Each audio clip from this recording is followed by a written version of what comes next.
dengan mata kuliah Konsep Dasar IPS dengan dosen pengampu Bapak Yudhistira Ahmad MPD. Tujuan saya membuat video ini untuk memenuhi tugas konsep dasar IPS. Baik, di sini saya akan menjelaskan tentang konsep koperasi dan lambang koperasi, ciri-ciri koperasi dan tujuannya, dan jenis koperasi serta perkembangan koperasi dan bisnis di Indonesia.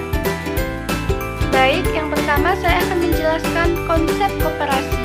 Konsep koperasi adalah bentuk organisasi ekonomi yang didirikan oleh orang-orang dengan tujuan yang sama untuk meningkatkan kesejahteraan anggotanya melalui kegiatan ekonomi bersama. Koperasi didirikan berdasarkan prinsip-prinsip dasar yang disebut dengan prinsip koperasi. Ada 7 prinsip koperasi, yaitu keanggotaan terbuka, kontrol demokratis oleh anggota, partisipasi ekonomi anggota, otonomi dan independensi, pendidikan, pelatihan dan informasi, kerjasama antar koperasi, dan konker terhadap masyarakat. Yang kedua, lambang koperasi. Logo koperasi dilambangkan dengan pohon beringin yang berada di tengah serta rantai, kapas dan padi, timbangan, bintang dalam perisai dengan latar belakang berwarna merah dan putih. Ciri-ciri koperasi bertujuan meningkatkan kesejahteraan anggota, keanggotaan atas kesadaran anggotanya dan tanpa paksaan. Kegiatan dilakukan berdasarkan gotong royong, dijalankan oleh anggota dan untuk anggota. Keuntungan dan kerugian ditanggung bersama.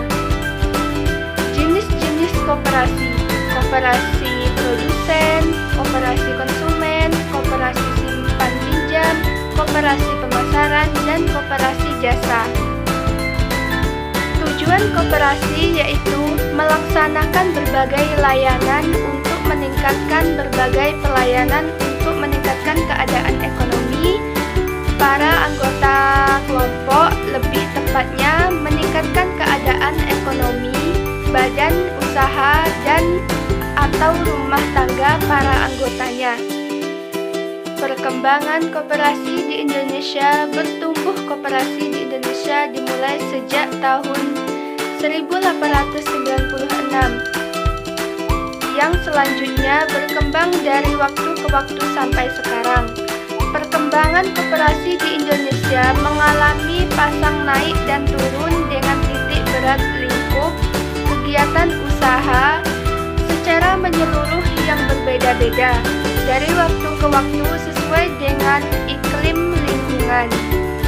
Jikalau pertumbuhan koperasi yang pertama di Indonesia menekankan pada kegiatan simpan pinjam, maka selanjutnya tumbuh dan pula koperasi yang menekankan kegiatan penyediaan barang-barang konsumsi dan kemudian koperasi yang menekankan pada kegiatan penyediaan barang-barang untuk keperluan produksi. Jumlah koperasi di Indonesia mencapai 127.846 unit pada 2021. Jumlah ini naik 0,56% dibandingkan tahun sebelumnya. Pada 2020, jumlah koperasi di Indonesia mencapai 127.120 unit. Angka tersebut naik 3,31% secara tahunan. Perkembangan bisnis di Indonesia. Perkembangan dunia bisnis saat ini telah maju sangat pesat. Berbagai untuk bisnis dapat dijumpai dalam kehidupan sehari-hari.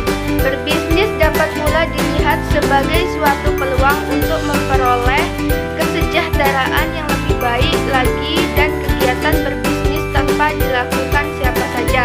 Pada era sekarang ini, jika seseorang mampu melihat peluang untuk dijadikan prospek bisnis, maka dia bisa saja menjadi sukses karena bisnis yang ditekuninya.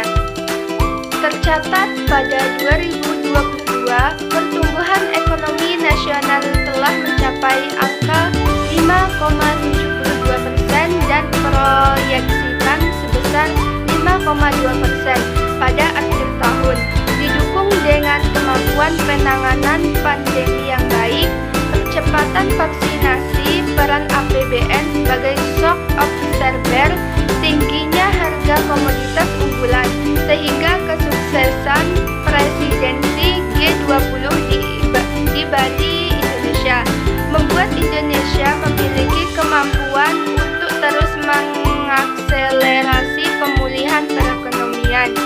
Mungkin itulah yang dapat saya jelaskan, lebih dan kurangnya saya mohon maaf. Wassalamualaikum warahmatullahi wabarakatuh.